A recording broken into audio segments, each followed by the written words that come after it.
It's evident that he cares. What do you care about? Welcome to the Rock Newman Show. It's the Rock Newman Show.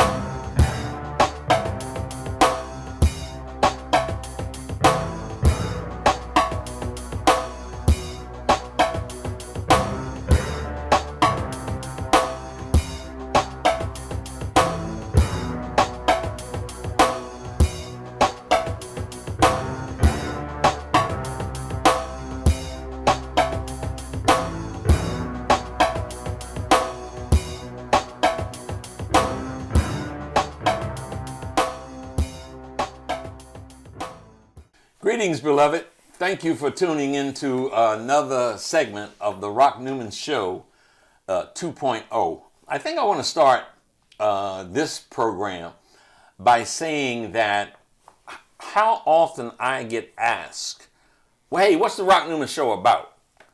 It's whatever we want it to be about that day. We do absolutely variety, and we can do variety, and we can do what we want because we own the Rock Newman Show 2.0.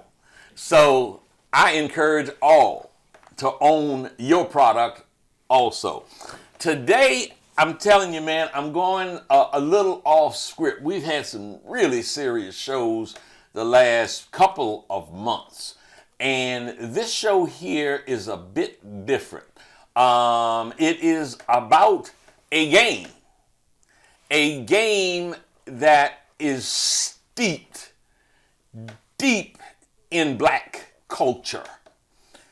My guest today is a brother named Lamont Jones. Lamont Jones, welcome to the Rock Newman Show 2.0. Thank you for having me, brother. All right.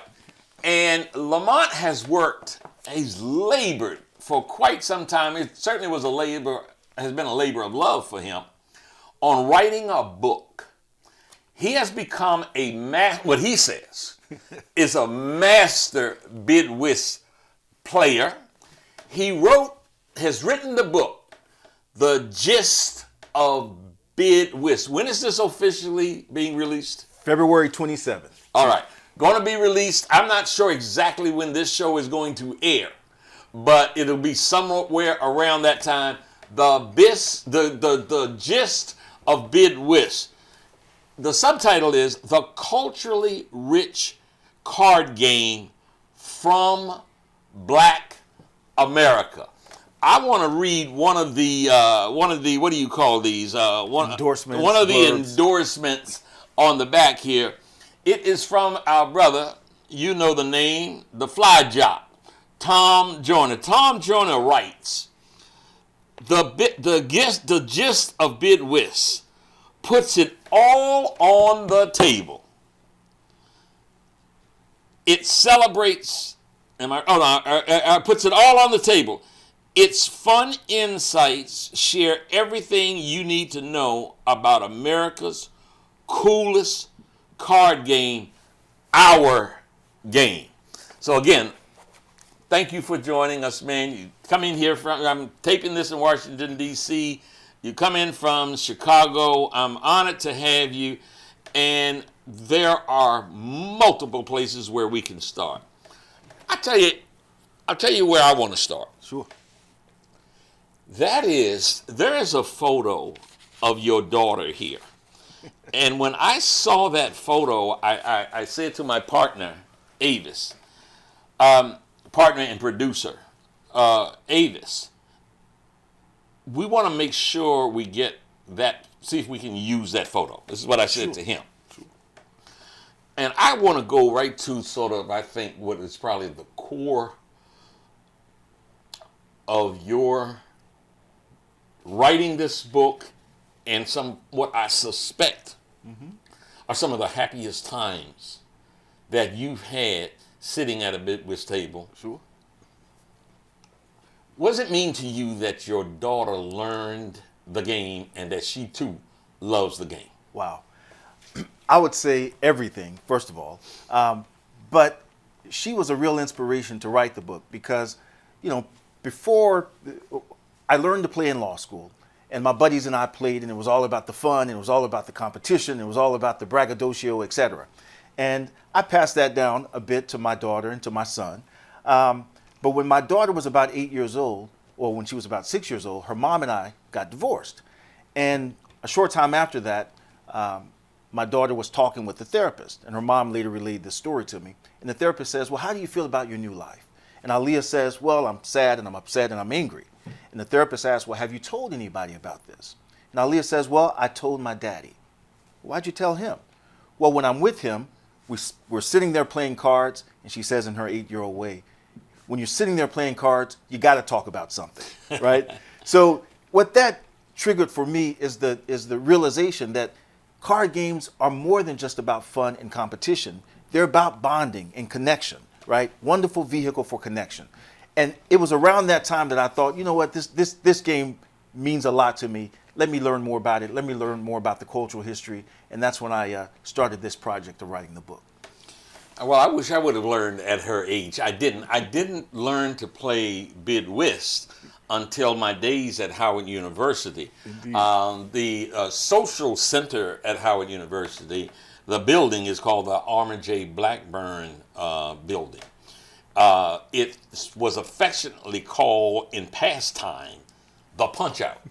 And it was called the Punch-Out because you go in there and you play cards, you play chess, you play checkers, and any number of games and mess around and miss your classes. So it's you punch out. That's one of the common themes I hear about folks playing bid whist. It's one of three common themes. One of them is I almost flunked out of college, right, from going to the student union playing the game. Yeah. Another is, man, my family loves to play games, and when we get together, we play games. We play spades, we play hearts, we play euchre, whatever the case may be. And a third one that I'm hearing mostly from women is, when they discover that their moms can play. I didn't know mama can play. I didn't know mama could play like that. Yeah. But that's one of the key themes of stories that I hear. Yeah. So, folks, this resonates.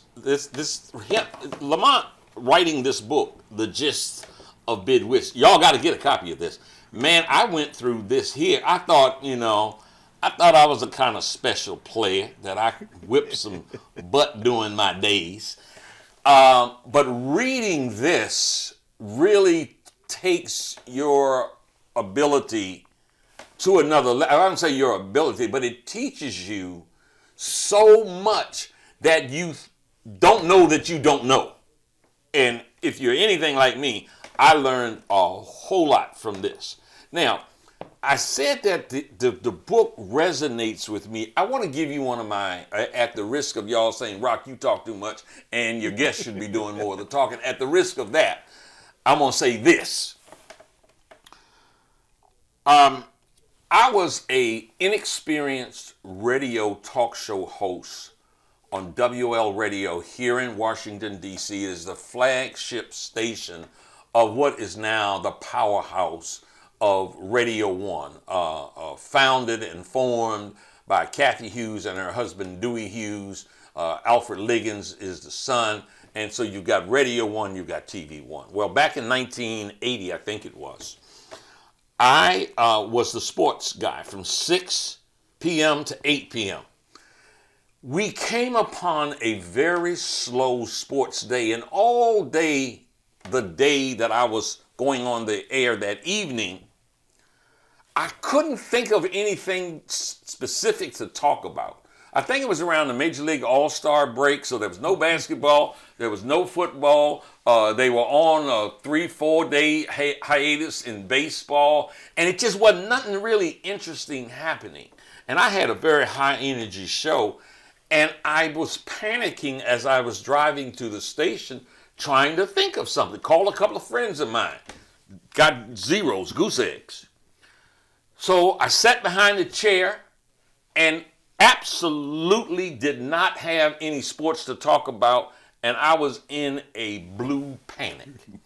Well, the thought hit me, and when the producer pointed to me and said, "You're on the air," I said the best bid whist players in the world are from Washington, D.C. And when you come from North Carolina or Chicago or Richmond, Virginia or Los Angeles, California, you wannabes. You are pretenders, not even contenders, because people in Washington, D.C. play the best bid whist in the world. You started some mess.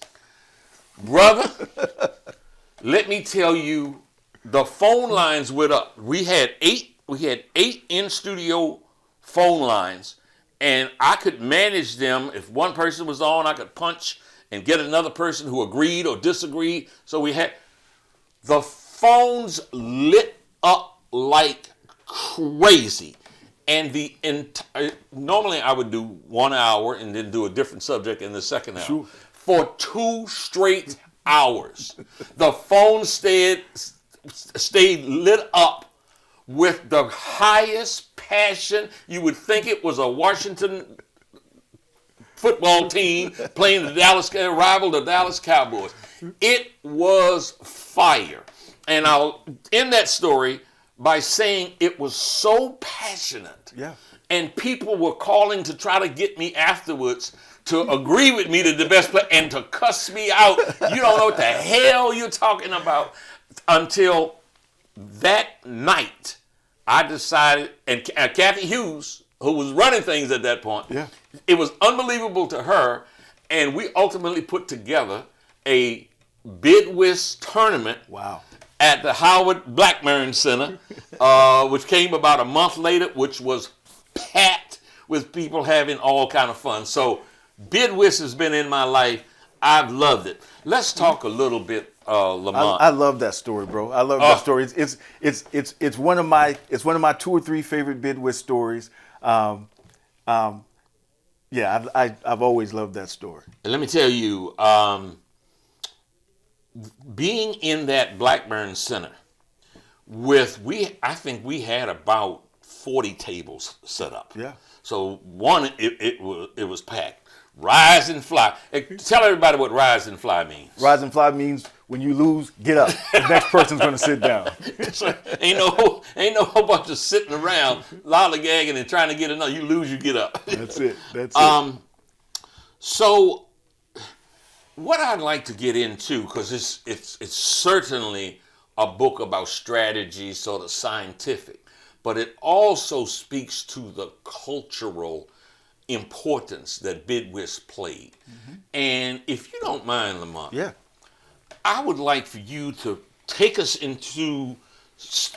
step into some of the history and the cultural significance of bid whist. Yeah. I was at a bid whist party in Los Angeles a couple decades ago, and the host sort of offhandedly mentioned that we use terms in bid whist like uptown and downtown and going to Boston, in part because they were contributed by the Pullman porters, right? And that just sparked in me a desire to research and learn more about that, to see if I could sort of, document that historically. And what we found is the Pullman porters played a critical role in popularizing the game, right?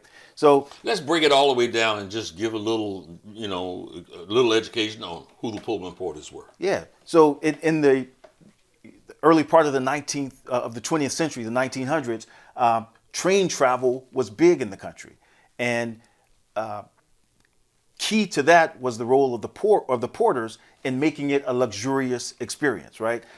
We learned, for example, that on a given night, more people were on overnight sleeper cars than in the finest hotels in the country. So that's how popular train travel was, and the porters were critical to that. We sort of associate the porters with their image of sort of being docile and the servant, but the porters were some of the most urbane black citizens in the country because they were able to travel from place to place. They weren't tethered to a particular factory for the job and that sort of thing. Mm-hmm. And as part of their travels, they also shared different cultural offerings. Yeah. They would say, hey, these are the jazz records that are hitting in New York or hitting in Chicago or hitting in Los Angeles. Or these are the blues records that are popular down south. We're going to take those back up north. So they were purveyors of culture. And one of the things they shared on their journey was their game, the game that they spent a lot of time playing, bid whist. They played it so much that people called it the porter's game. So, for example, if a porter, had a trip that took them to New York, there might be 100 or 200 or more other porters there on a layover for a given night. Yeah. They'd get together and play bid whist. So the porters were vital in popularizing and spreading bid whist across the country. And I think something that's relevant to that is them being on the train, going cross country, going north and south, and all the rest. They were some really well-informed individuals because they were reading papers. They were reading the Afro here. They were doing the Amsterdam News in New York, the Pittsburgh Courier, the Chicago Defender. Absolutely. They were gentlemen of influence. Absolutely. Of knowledge. Absolutely. It was one of the better jobs available to African Americans. No question. Yes. No question. And they'd have information. Hey, when you get to Oakland, you want to go here if you're looking for a place to stay. You want to go here if you're looking for a job in this community. So they were able to share that sort of information that helped fuel the Great Migration. No question about it. So let's go back and talk about you. Yes. Before you do, one of the things that was fascinating for me to learn was not just how the porters were instrumental in popularizing bid whist, but how bid whist was important to the porters. This is what I mean. We know that the porters were formed in 1925, but they didn't negotiate a deal with the Pullman company until 1937, 12 years later. There were some dark days during that time, the Great Depression, etc. So it's not like the Union was swimming in money. But the Union leadership, A. Philip Randolph, for example, was able to keep the morale up amongst the porters, amongst the union members, when he would travel and sit down and play bid whist with them. Right, that was part of what kept the morale up. The camaraderie that allowed the porters to build and grow strength, and then later contribute the way the porters did to the achievement of civil rights in this country. Yeah. So I thought it was interesting that bid whist was part of the scaffolding that allowed the porters to achieve what they ultimately did. So tell us a little bit about yourself in terms of how you developed the love for the game. Who taught you? Well, I think the initial credit goes to my mom, who taught me to play spades, right? Back in Hugo, Oklahoma. So I grew up in a small town in Oklahoma, and that's what we did. We played a lot of spades, we'd play poker, etc. When I got to law school, I met three brothers on the very first day, right? And somebody said something about playing cards, and I was like, yeah, let's bust some spades, as we used to say, right? Yeah. But two of the fellas played this game I'd never heard of, bid whist. So we wound up playing this game of bid whist. And where was this? This was at Columbia Law School. Okay. And so two of the fellas had grown up playing bid whist. That's Randy and Terry. Yeah. Big Sean and I had never played bid whist.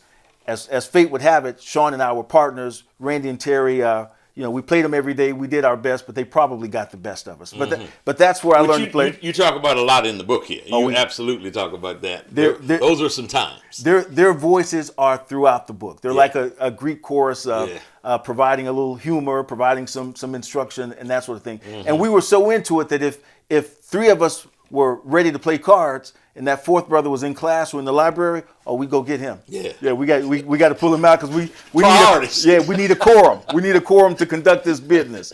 So, we spent a lot of time playing. But again, it was, at the table where we could discuss, hey, what classes are you taking? What professors should you avoid? We could talk about careers and aspirations and that sort of thing. So it was about even more than the fun. And we also learned during this time that Thurgood Marshall was a bid whist player, right? So when we learned that in law school, we're just following in the footsteps of the great Justice Marshall by playing this game. So there you go. That was fun for us. Now, you make a comment. I heard you make a comment that I've heard, and I've also heard some aggressive feedback after you made such comment. Okay. And that comment is, the trump card trick-taking game tradition is superior even to the chess tradition and y'all stand by, and bid whist. I'm going to make sure somebody that's been close in my life for a long time, because you going to get cussed out by her. Okay. Bid whist, not bridge, should be the 21st century standard bearer for trump card games. What you talking about, Willis? I like it. Let me talk about the first part of that, right? Because the chess traditions have been around for thousands of years. We know this. But so has the trick-taking game tradition, right? And what we know is that with artificial intelligence, the best computers can beat the best chess players, right? That's been going on for a number of years. But it's the case that even with artificial intelligence, the best computers can't beat the best players at trick-taking games. There's some reasons for that, and we marshal these arguments in the book. But with chess, all the information is displayed on the board in front of you, right? You see all the pieces. You know what a person has, what she doesn't have. On the other hand, in games like bridge and bid whist, you can't see your opponent's cards. You don't know what cards are here and here, right? So you don't have all the information in front of you. And not only that, you've got to deal with sort of uniquely human capabilities. You've got to deal with bluffing, with deceit, with outright lying. Right? The computers haven't mastered that yet. So that's why I say that not only is the trump card game tradition, as ancient, as grand as the chess tradition, but that the games arguably are more demanding and more challenging. So you articulated some kind of highbrow terms, bluffing and all of that. Yeah. I'm going to use some other language. I don't know if there is a card game where there's more shit talking than bid whist. Part of it. Yes. Let me ask you this. Do you have any idea where? So look, folks. In case you don't know about bid whist, the ultimate that you and a partner can accomplish is get your hand and play the cards and know early that you're going to Boston. Can you do you know how that term, that phrase, Boston being the ultimate, came into play? Yeah. It's tricky, right? Because because the lore is that it came from the Pullman porters. That the longest trip you could take would be from, one part of the country all the way up to Boston. All the way up to Boston. Makes some sense, right? Okay. But what we also know is that the most popular game in the world in the 1500s, the 1600s, the 1700s, 1800s was a game called whist. Not bid whist, just whist. I call it original whist, right? It was the most popular game in the world. Not card game, the most popular game in the world. Everywhere except one place, except in France, okay? France had a similar game, but they didn't call it whist. Because of their rivalry with the British, they named their game in a way that sort of tweaked the British by referring to the North American colonies that the British had lost, right? So their game was called Boston, right? And in Boston, it was an accomplishment, a feat to win all the tricks, So I think it's unclear exactly where the phrase comes from, but I think the Pullman porters contributed, the trick-taking game tradition with the game of Boston contributed. So it's a little murky. Man, that's cool because it's lore. It's lore. It's lore, and you, in addition to debating who gonna win, because the one thing you can do if you ain't sitting at the table is you can talk shit about what you can do and what Maryland farmer, how you gonna whoop them. Yeah. Look, in your part one of your content. May I say something about what you just said about talking? You Please said do. if you're not at the table, you can talk it. Yeah. Man, unfortunately, I've been on the other side where somebody's so good that they can talk the smack at the table. Yeah. And this happened to me once, and you happen to be in the room when it happened. So, like you said, if you know early that you're going to run a Boston, that's a good feeling. Yeah. The other side of that coin is if you're having that Boston run against you, right? Yes. So I'm sitting here the player sitting here is just hitting me with spades. Neither my partner nor I have any spades left, and he's just running them and talking his smack. So I can't do anything about it, all right? After about 7 or 8 of those spades, I know what's happening. You happened to walk in. You were a little late to the party. So I saw you walk in. So, I was going to offer my seat to you. This guy was whooping me so good that he taught me a word that I hadn't heard up until then, right? Because as you walked in, I said, "Hey, Rock, good to see you, man. Come on, you can have this seat." And the fellow said, "Oh, yeah, you getting your butt up." And he said, "Don't act like you being magnanimous. Come on now. You gonna get up." Come on now. So you were part of one of the worst whoopings I ever sustained. I actually was going to ask you. I was like, and one of my questions here is to ask you what was some of the most, what was one of the worst, one of the most humiliating, because to some extent, what helps you to be humiliated is to talk shit and then have your ass whooped at the table. So I was going to ask you, that was part of what. So does that stand out as one of the worst? Oh, that was the most memorable. Again, in part because not only was he teaching me a lesson in cards, he's teaching me vocabulary words and whatnot. Yeah, so, But it happens. So, the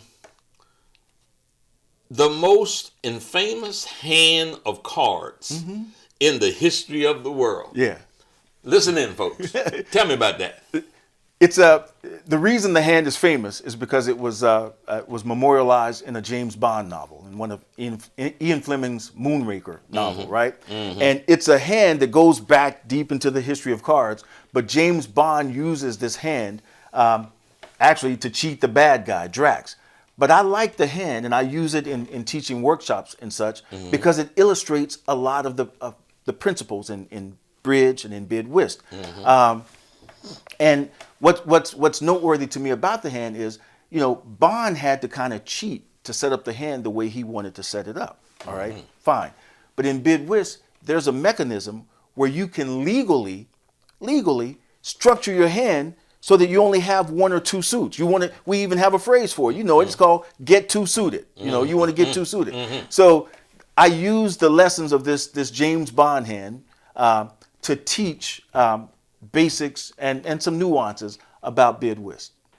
So, if we can take this, take a little twist. So, what is this book is a couple of 100 pages. 256. Yeah. So. You talk in here about one of your chapters, chapter 17. Okay. Mayweather's pull counter, the 48th law of power, and my favorite boxing adage. Yeah. I'll add to it. Years ago, you wanted me to read a book. It was called the 48th law of power or something thereabout, and you sent me the book. Oh, wow. Now, let's combine this. Yes. Mayweather's pull counter, talking about Floyd Mayweather, and Lamont's been in the world of boxing for a long time.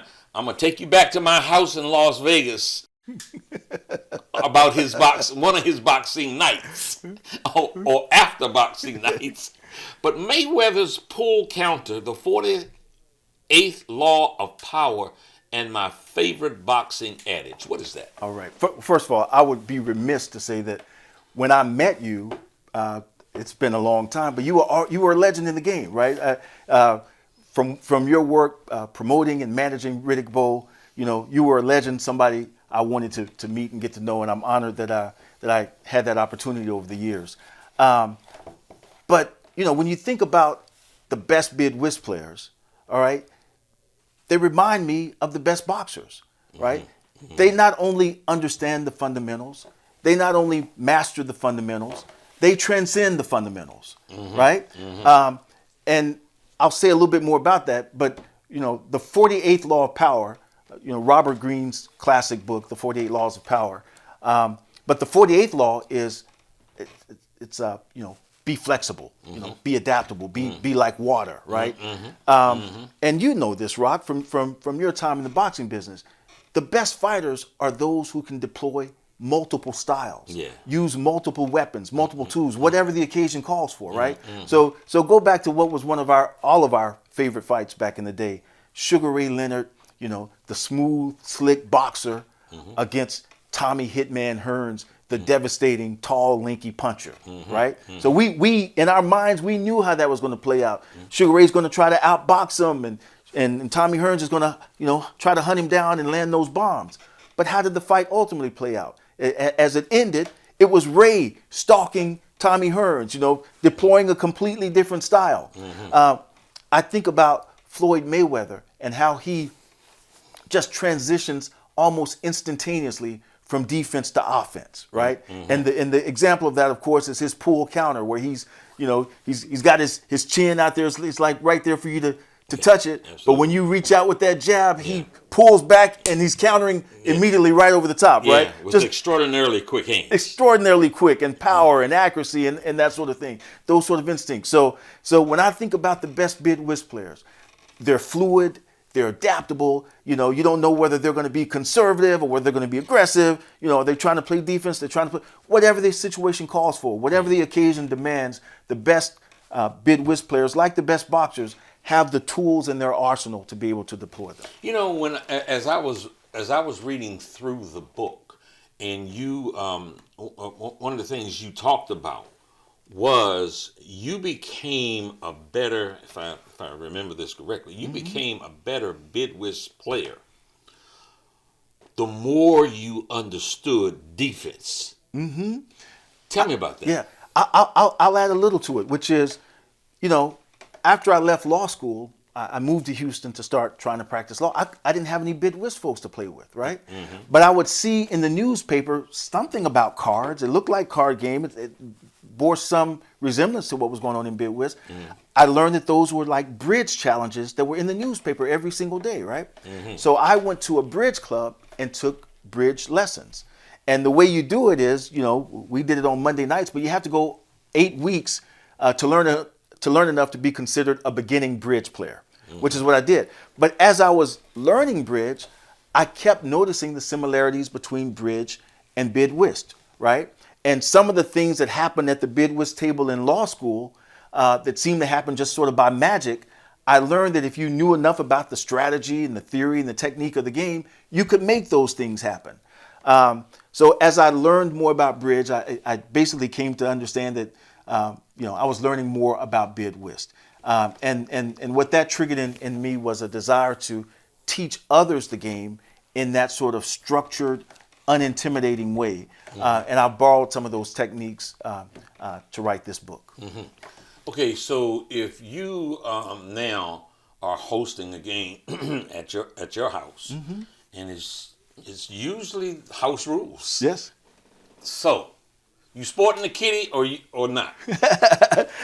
And tell them what the kitty is. Okay. So I'll start here, just in case somebody's completely uninitiated and doesn't know what the game is about. First of all, bid whist is a partnership game. All right, so that distinguishes it from, say, blackjack, where you're playing against the dealer, or from poker, where you're playing against everybody else around the table. You have a partner, and you and your partner work together against another partnership. So that's number one.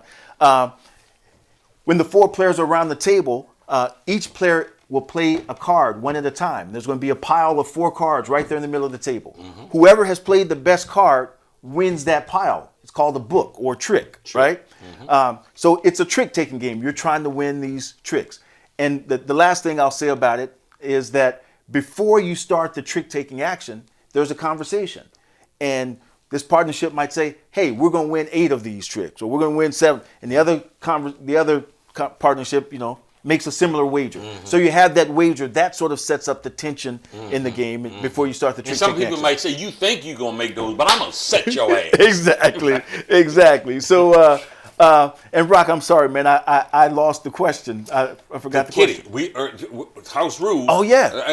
And I got a couple other things I want to ask you about house rules and how you, as an expert, yes, you would be considered an expert.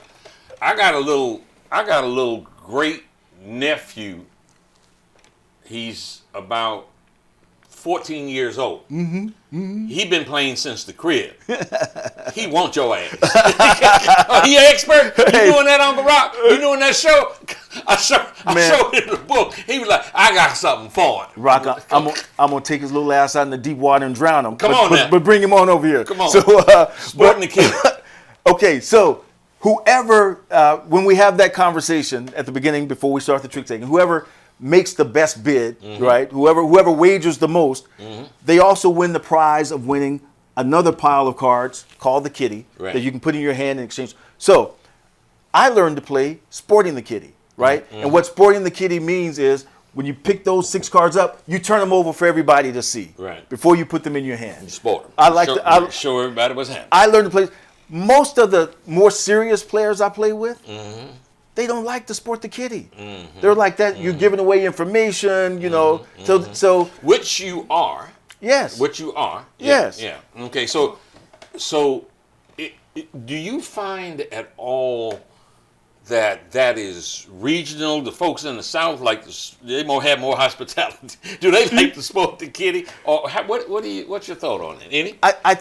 I think to the extent that the games are just more sort of social, just pure fun. Okay. Oh, we sporting the kitty, whatever. Okay. But when people start to get a little bit more serious in tournament action, for example, or just games that consider, or players who just consider themselves a little bit more serious, no, we're not sporting that kitty.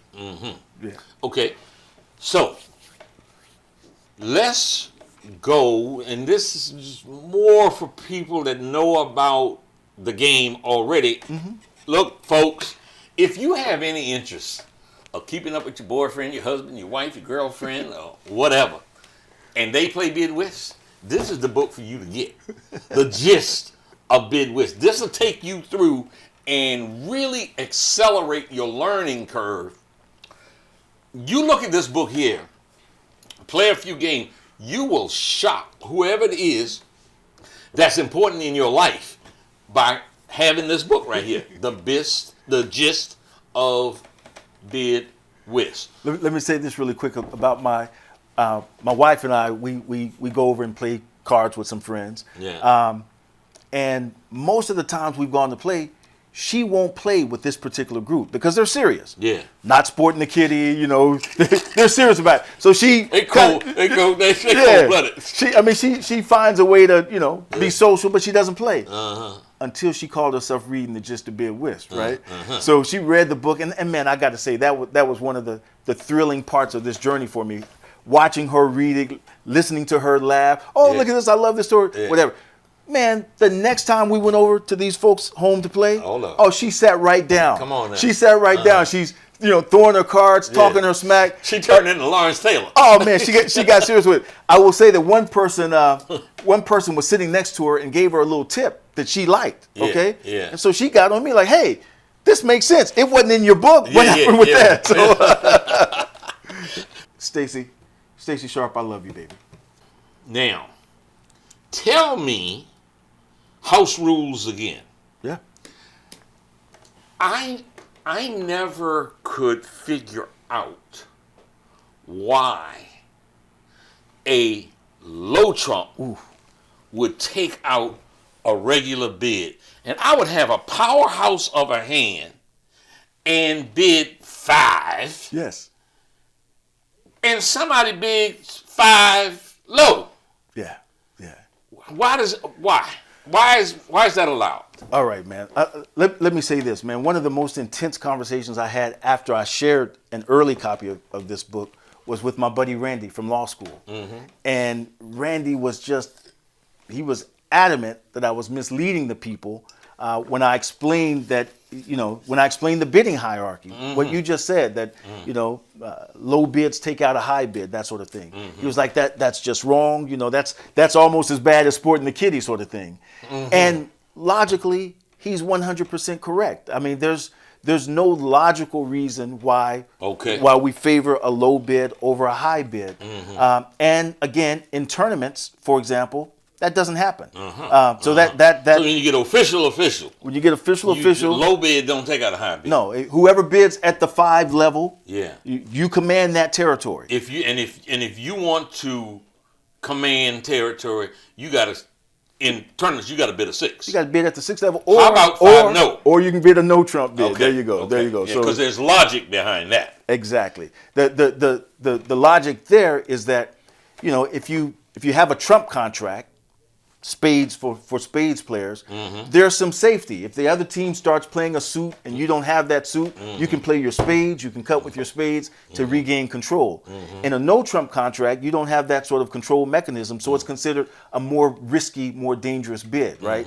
So yeah, if you bid a 5 in the auction and I want to take out your bid, I want to better your bid, I can bid a 5 no trump. I'm bidding at the same numerical level, but with that additional no trump risk. And you or Susan or Jack would bid no if they had no trumps, if they had what kind of hand?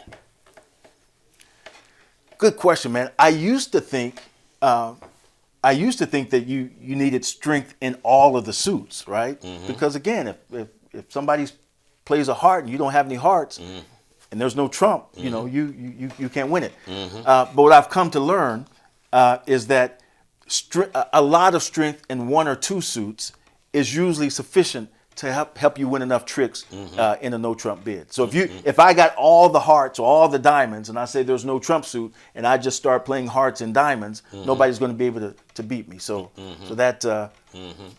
You mentioned earlier, I don't know why we've been talking here or it was offline, about you get a hand, get the kitty, and one of the strategies is to become two-suited. That's it. Why? Because if it's a trump contract, so let's say, again, for the spades players out there, let's say that spades is trump, and I've got a bunch of spades, and I've got a few hearts, okay? Ace, king, queen of hearts. But I don't have any diamonds, I don't have any clubs, okay?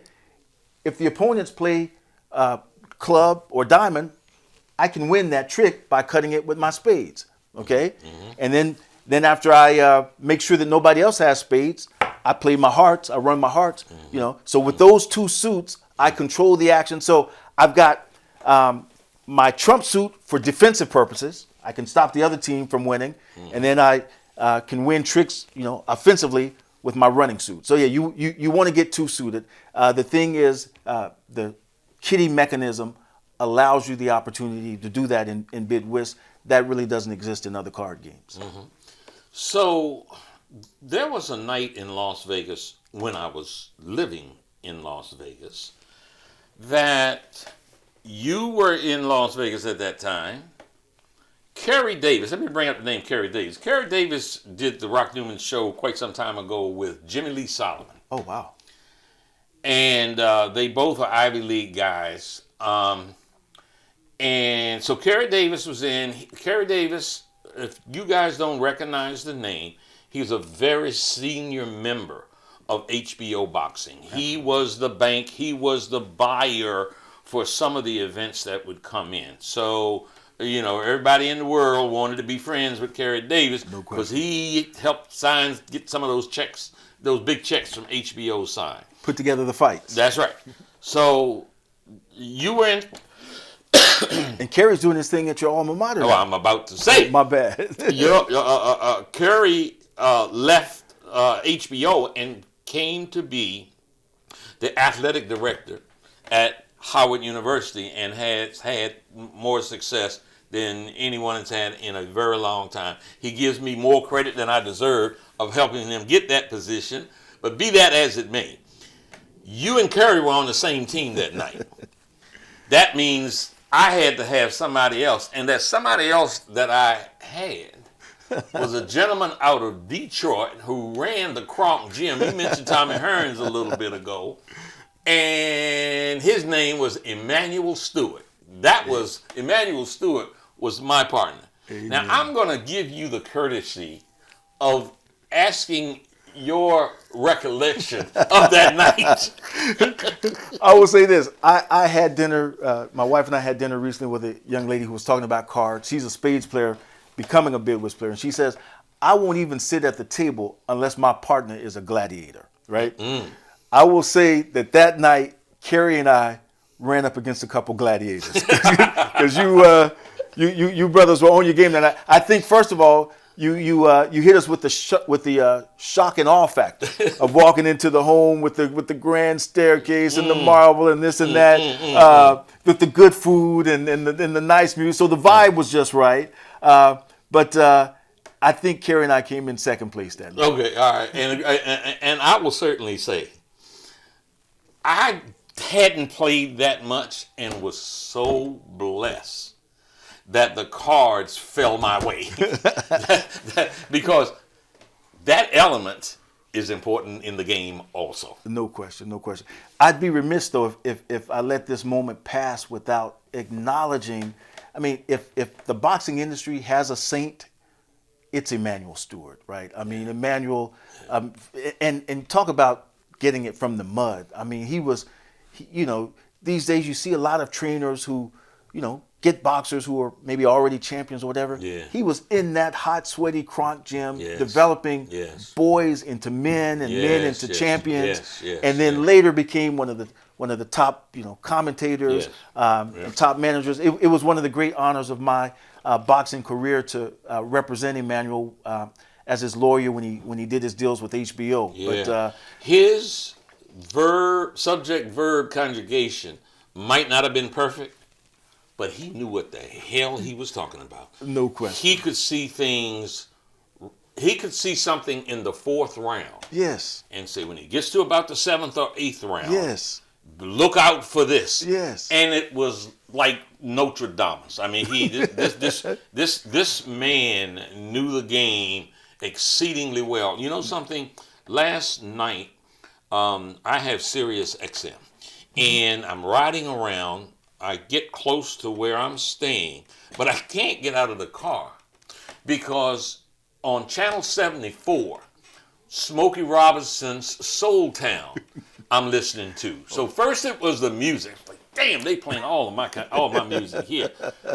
Next thing pops up.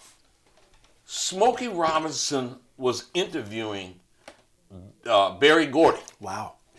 I could not leave that, and I'll just take the liberty to say here, man, it was so beautiful to hear an 80-year-old man and a 90-year-old man, both still lucid. Wow.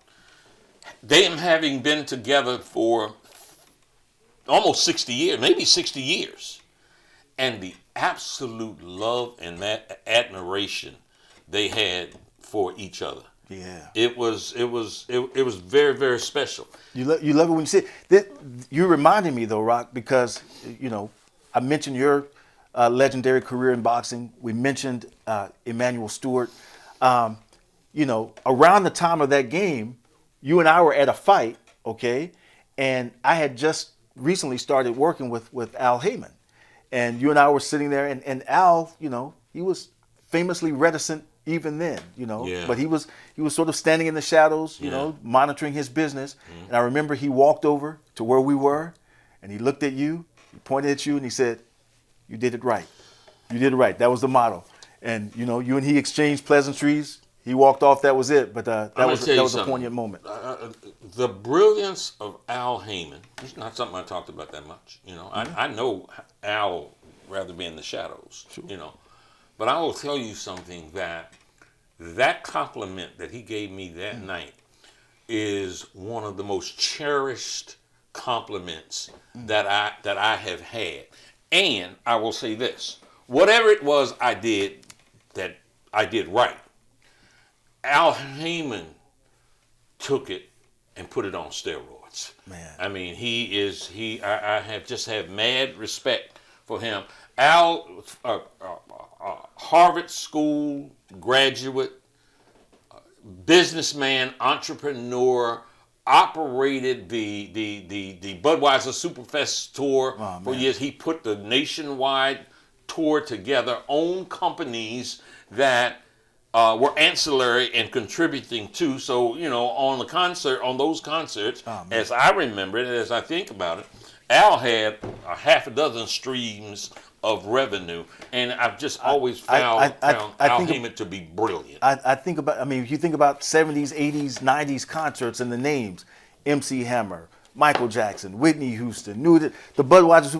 Al's doing all that stuff. And then to translate that success into the boxing arena and to do it in a way that shifts the paradigm for the benefit of boxers, I thought is just brilliant. So big respect to... Lamont, look, man, to some extent, we all are territorial about our cultures and the pride that the black community has in sort of the ownership of the game of bid whist. Yeah. Hey, that's special. That's pride. That's, folks talk about that. With good reason. I get, and you mentioned here that part of what you want to do is you want to expand it. You want to help grow, be an instrument to help grow bid whist beyond just the black community. That a fair statement? Well, I would say, just like charity begins at home, growth begins at home, right? Yeah. So there's a lot of younger black people who don't know anything about bid whist, right? So we start there, right? Yeah. My view is we start there. I've tried to make a comprehensive playing guide that entertains people who already play bid whist, right? That's welcoming to people who play other games, specifically spades, but also hearts and euchre and bridge. But that's also welcoming and unintimidating for people who don't play any card games at all. So the younger folks in your family, those friends who are, they bring life to the party, but they don't yet play the game. This book is for them. And then to the extent that we can also share the game with card players of other backgrounds, welcome, happy to do that as well. So let me give you sort of a what may be a softball question, but anybody out there that has hung in here with us that might be hearing some terms they don't fully understand, trying to figure out what they're talking about. Two things. Talk to our audience about why they should read this book, and then tell them where they can get it. I love it. So one of the things that I insist on in this book is I want to protect the reader, right? Protect the reader. Protect the reader. And what I mean by that is I hear a lot of people who say, man, I don't play cards. I just don't get it. I don't have the card playing gene. I'm the one in the family that even grandma beats, right? I've taken on the challenge of welcoming that person, those people to the table and teaching them this game, all right? Okay. And in addition to them, I want to teach, like I said, the people who already play card games because one of the challenges and one of the things I'm striving to do here is even as I'm welcoming newcomers to the table, I want to entertain and enthrall those of us who already love bid whist and who already love card games in general. So that's kind of the twin challenges of the book.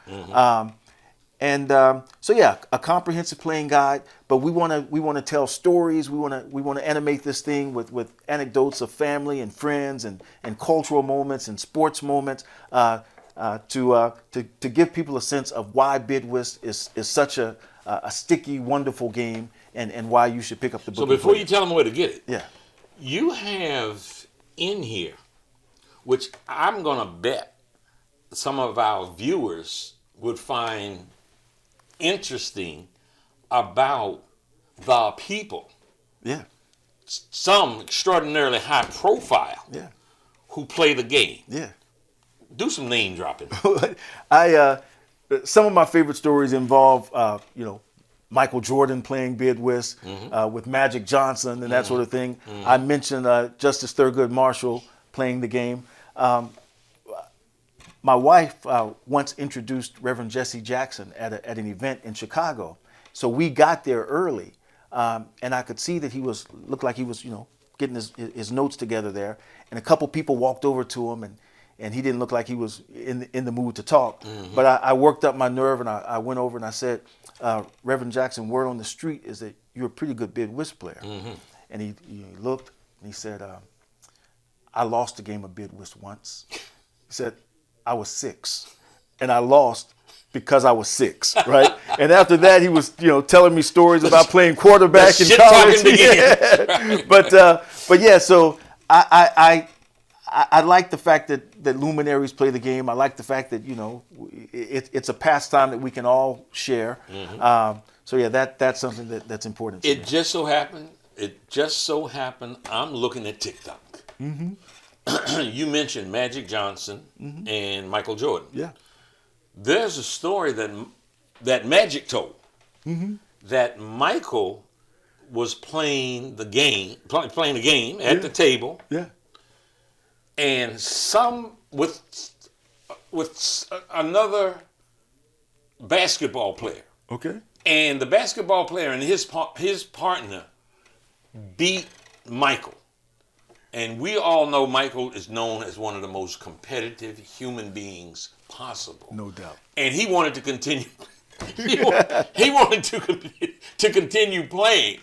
The other folks was like, no, we're done. Well, they had to play whoever that other basketball player was. His team was playing Michael the next night. So Magic was saying, if you don't give him an opportunity to come back, I'm telling you, he's gonna go crazy on the court. Oh yeah. And he said Michael came out, I think, and gave him like 64 the next night. Yeah. And his fire had been fueled by losing that damn Bid Whist game. And Magic tells the story that was the game in the NBA Finals against Portland where Jordan was raining threes, and he did the famous shrug, and Magic says that Michael was directing that to him, like, "Hey, I told you So, right. Man, the one that I haven't been able to quite nail down, this goes back to the lore. We were talking about where does the term Boston come from, is whether President Obama plays. So I saw an article in the Washington Post way back when where it says, oh, he goes to Hawaii and he plays Bid Whist with his close friends. I noted that. I noted that in Michelle Obama's book, she mentioned Bid Whist. In Valerie Jarrett's book, she mentioned Bid Whist, right? I'd heard some scuttlebutt that while they were conducting the Osama bin Laden operation, in order to avoid distracting the folks in the Situation Room with his presence, he retired to a kitchen and was playing some cards there with some of his close aides. Wow. So I had a buddy, Kobe A. Connor. You know Kobe A. Kobe A. Had the honor of introducing President Obama at an event. So I said, man, when you go back in the green room, ask him if he plays Bid Whist, right? So Kobe A. says he asked him, and the president says, spades, Bid Whist, whatever your poison, pick your poison, something like that. But I'm still trying to document it. So when his book came out, right, I was like, I'm going to read enough of this book to figure out whether this brother plays Bid Whist. The book is 700 pages long, so I wasn't going to make the commitment to read the whole book. Sure. So I'm looking for the story. Man, he tells the story on page 693. So I wound up reading the whole book. But and in that telling of the story, he mentions that he was playing spades on that day. He didn't deny that he plays Bid Whist, but I'm still trying to nail that one down. Well, let me tell you part of what's happening. Folks, you see my background and everything is a little different than what you normally see where we do a show. I'm doing this show at the O Street Mansion in Washington, D.C. It is a mansion, it is a museum, it is a hotel of 80 fascinating rooms. And whether or not you are a fan of the Eagles, John Lennon, or Prince, and many, many in between, this place, they all have a history with this place, including, one of the most controversial political figures in the history of this country was who we affectionately call the mayor for life, Marion Barry. Sometimes when the pressure and the heat got so hot, Marion Barry and his wife Cora would retreat here. This is a unique and special place. I say all of that to say, here's what I'm going to do. Like I did back in 1980 and established and promoted a Bid Whist tournament at Howard University, we're going to use this very special place to have a high-level Bid Whist tournament. And when I say high level, I ain't talking about just folks in academia, doctors or whatever, because I know some folks on the street. No question. That play some serious Bid Whist. question. Here's what they'll do. They'll take something and stick it on their forehead and say, this here, the second card you play at the beginning of the game, They like, this here the card that's going Yeah. this gonna stop you. This is my stay here card. You know, Where can folks get this book, Lamont? wherever you buy your books. Amazon.com, BarnesandNoble.com, your favorite bookstore, your favorite bookseller. Please pick up your copy of The Gist of Bid Whist. And if anyone wanted to reach you, might want you to conduct whatever. Yeah. What's the best way for someone to reach you? Hit me up on the website, gistofbidwhist.com. The Gist of Bid Whist. Folks, man, this time is going by ridiculously close. Have I missed something that you really want to communicate? You haven't missed anything, but my publicist would be mad at me if I didn't mention that we're going out on a book tour. We're going to be in Brooklyn at the Weeksville Heritage Center. We're going to be in Los Angeles. When are you going to be in Brooklyn? Brooklyn. If you don't know the schedule, they can find that out. Gistofbidwhist.com. Please check out the schedule. But Brooklyn, Los Angeles, Chicago, and future stops to come. All right. And you might talk to some folks in those territories to let them know that in the nation's capital, yes, at what has been described by many news outlets, magazines, newspapers, they consider this to be one of, if not the most interesting hotel/museum in the world. We're going to have a Bid Whist tournament right here. So I'm coming. Pass on that message. I'm in. Okay. I'll see you here. Thank you so much, man. Thank you, my brother. Appreciate you. Brother. All right. All right. Folks, that wraps us for today. Hey, look, the thing that I don't do well is to remind you to like the program, to share it, and to subscribe. Do all of those things so I can keep coming to you, just like we've just done now. God bless you, and I'll see you the next time.